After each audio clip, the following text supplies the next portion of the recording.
I'm Mark Large, I'm Head of Business Systems and Processes at Volac. We produce high-performance dairy nutrition products for the last 40 years.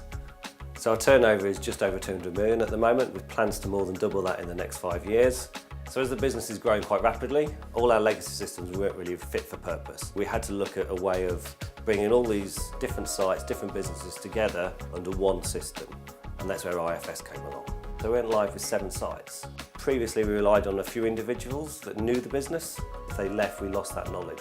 As you start to develop your processes and your procedures and you're using a system, all that knowledge gets transferred in. So we quickly became a more robust, stable and joined up business. Like EDI was now a big player in the business. So there's thousands of messages automated through the system, so there's less chance of error. Other areas then where we've really seen the benefit is the integration with the third-party warehouses. So we can see our stock anywhere, all from IFS now, which is a big step forward in our stock management. So with IFS now embedded throughout the business, we're seeing improvements in quality. The customers experience a better Volac than before.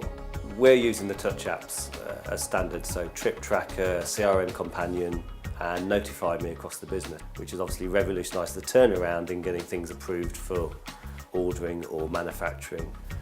All of these mobile devices, from the Trip Tracker to the Sales Companion, are delivering benefits to the business, providing instant information that enables us to become agile. Being able to access data anywhere, anytime is the future. What I like about IFS is that it's all simple, it's all in one place, anything's just a right click away. The future for Volac is delivering innovative products for everybody. And with IFS, we're confident and excited that we have the right system to continue to enjoy the dynamic growth going forward.